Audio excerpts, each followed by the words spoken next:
it was a very interesting experience to learn what are the new trends in Orthodox theology of today, because I'm a philosopher and my point of view is concerned with a way of reading. So this is the topic of this panel, reading Palamas, because we had some meetings. Kostas Athanasopoulos yesterday mentioned about the seminar on Palamas, on the philosophical aspects. And I organized two of them here in Nantes. I invite you all to pay attention tomorrow if you'll be in that area, because it's the Hesychast cradle of Moldavia, and it was a very good experience there with guests from all over the world to meditate about how St. Gregory Palamas influenced the Moldavian Hesychast. But of course, I have to think about how I can read Palamas today, and this is difficult. Also, I am director of the Iasi Center of the Council for Research in Values and Philosophy, and we are developing now there a project on the role of intercultural encounters, of the phenomenology of encountering the other. So for this reason, I'll try to start from this point of view, what it means to encounter the other paradigm, what it means to encounter the cultural otherness. Because I think this was the start point of the debate and of the formulation of what we can call the Palamite Doctrine. Of course, I can be criticized on this, but it's my point of view here. Because I think what is spectacular here is that this kind of encounter produced a very vivid, very vivid intellectual activity at that time. So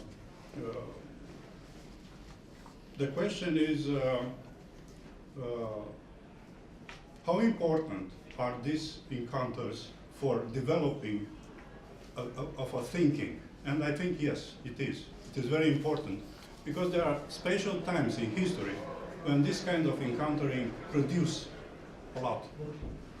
And I think I'll relate to this at the end of my presentation. I think today phenomenology is a kind of similar situation, because philosophy today had some very, very similar issues with what Barlam sustained, at least in some aspects at his time.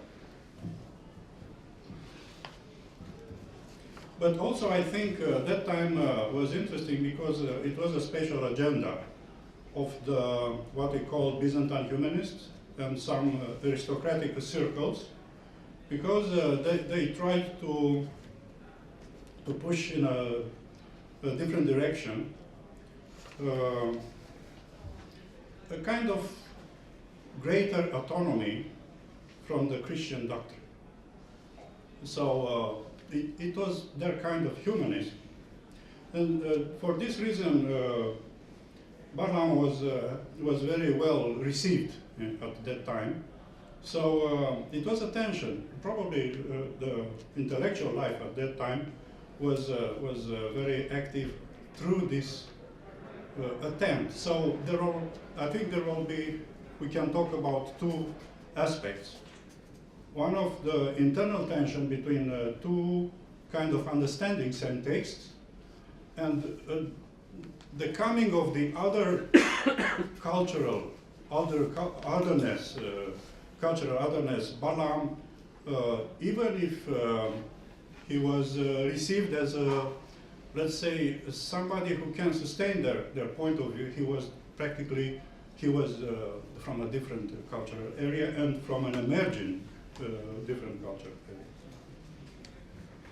So For this reason, we discovered this agnostic denial of the possibility of neognosia as the main attitude that was sustained by Palamas.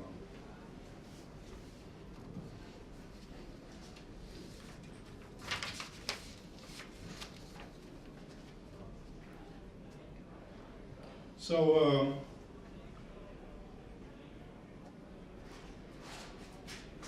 it ruled out the possibility of any demonstration of the divine. Only possibility he agreed was only by dialectical syllogism. And by this way, we can have a kind of knowledge of God. About some parallels with the modernity, I think here is what Wilhelm Dilthey criticized about that concept of mind capsule, anthropology of that perspective that you have a kind of autonomy in your mind from senses, and of course, you know, Dilthey said there are spiritual sciences that should have a different attitude. So I think this parallel can be easily be solved. So I think the starting topics of the debate and the development of the debate was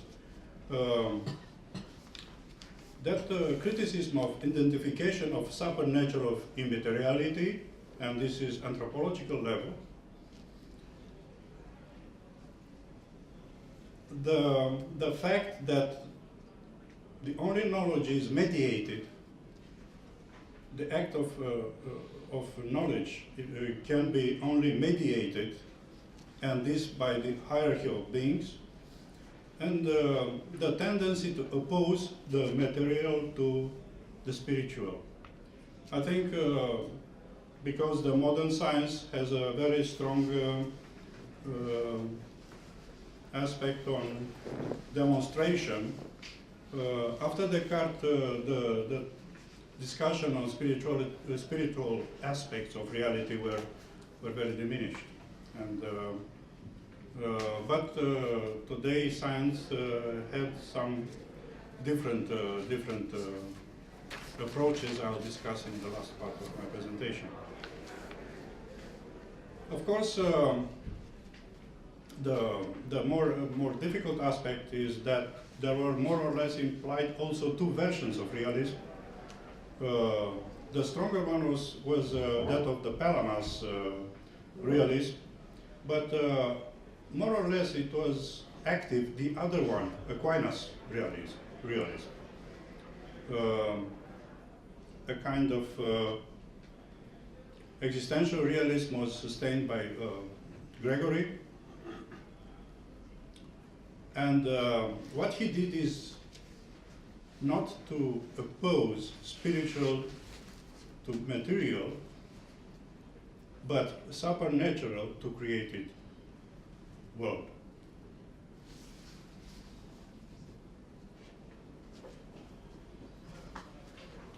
So knowing God does not require certain externalization between a subject of knowledge and the object known, but a union in the uncreated light.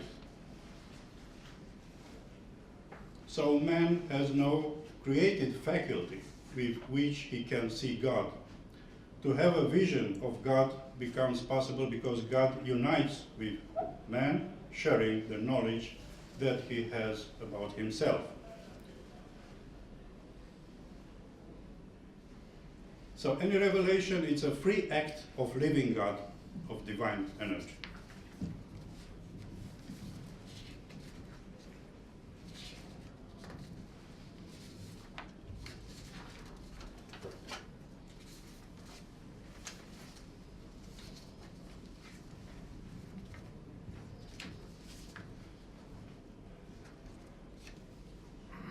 But I think a fundamental issue is here that they use two different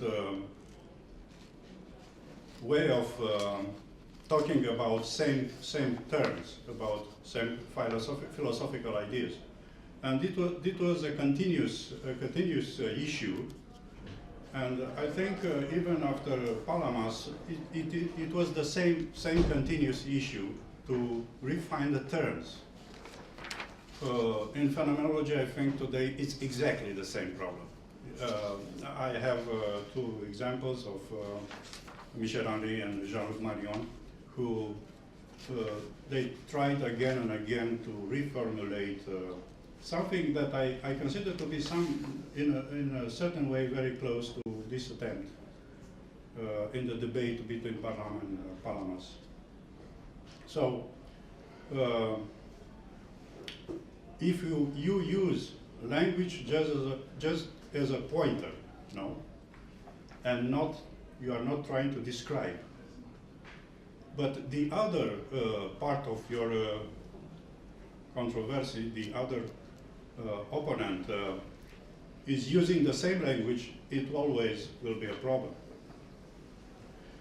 And here, I think this use of language can raise the problem of precision. I had some attempts to discuss this in a project at the Romanian Academy, because this obsession in science is and now I think in academic research is precision, to measure, to have a precision measure of what you are describing. Somehow you have to measure. Michel Henry called this barbarian attitude. So we have to understand better what Palamas tried to do here. He tried, as Professor Bradshaw said in his book, I use a lot of my students your text. Thank you very much. It's a way of intending destabilization of the theological language of that time. He did it by purpose, I think, no? And because it was the tendency to do the same thing like the science does this time, to intend to demonstrate, this intention of demonstration. So, as Professor Bradshaw in his book very well analyzed, the term of energeia is the key aspect of this attempt of Palamas to change the understanding of what it means, the living God, and the experience of living God.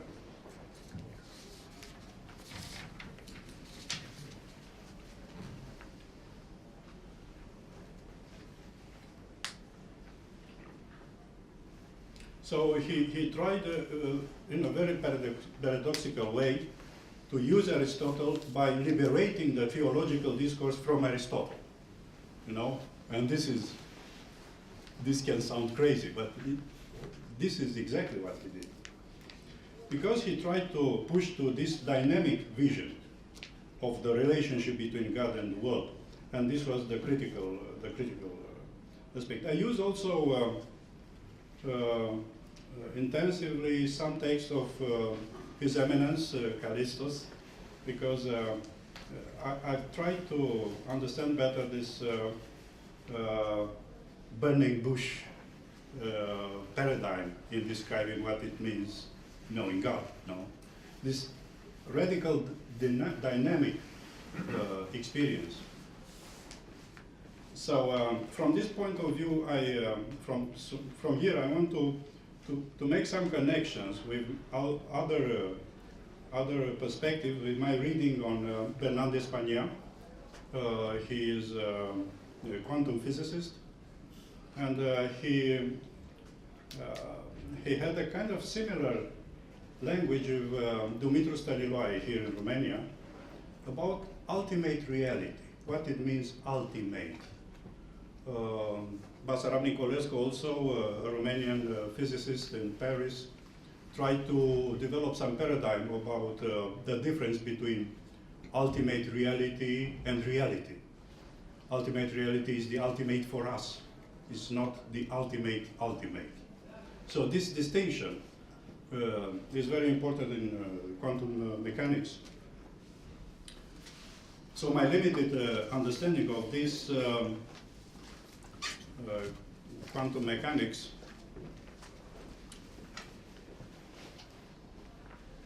and my reading on D'Espagna brought some very interesting insights.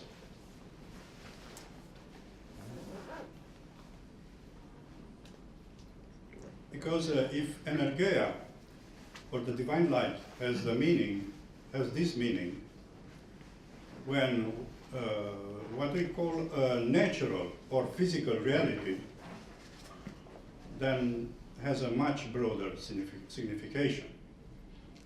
The physical reality is not static, inert, but matter plus energy. It is something that can be described as an active, alive process that we can find, where we can find the presence and the intentionality of a person, as Stanley says. So he used a more specific language, Stanley, the supreme personal reality. So not ultimate, but supreme personal reality.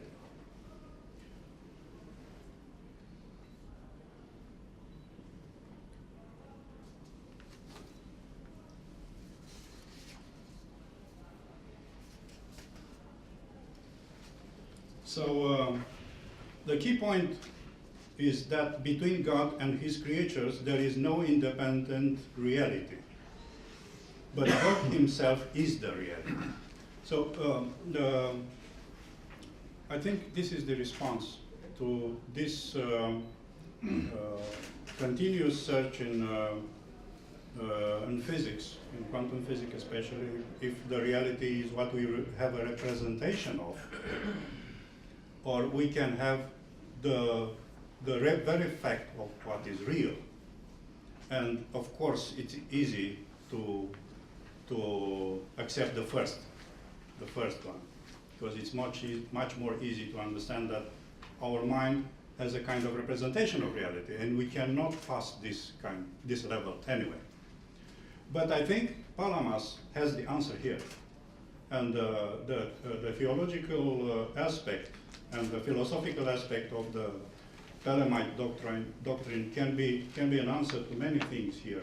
And from this point of view, maybe we should push more on opening to the scientific theory from the Palamite doctrine.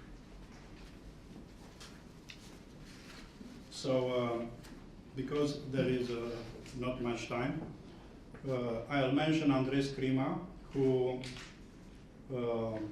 described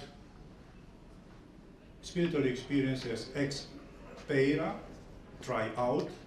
So he considered that is a very close approach to the scientific experiment, because the hesychast, what really he does is experiment, because you have no way to have a certain way to approach God, because God is a living and free act presence.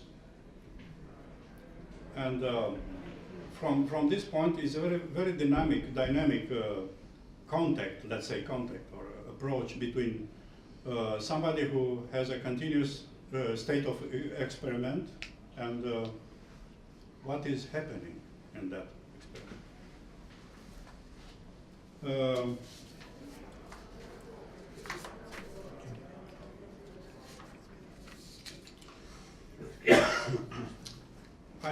I don't know if they had some readings of Palamas, but Michel Henry and Jean-Luc Marion, they had, I think, too close attempts, and probably they had some readings from the patristic or from the Palamite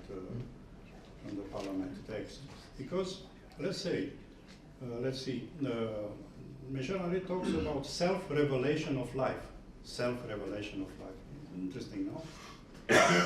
Also about a phenomenology of the body, where the body as a phenomenological matter is the place of donation of an unknown body, but before sensation and before will. So for me, it's more or less very, very close to this Palamite Doctrine of knowledge. Also, archaic intelligibility of life before any other. It's also a very close attempt. Jean-Luc Marion talks about donner, no, what is given, and trying to do a similar scheme of reaching non-mediate knowledge of ultimate. So this is the question today: how you can overpass mediation? No, I think it's a long history of mediator, starting from the late antiquity. No, so probably the future research on from the philosophy point of view on Palamas should state more about this. Thank you very much.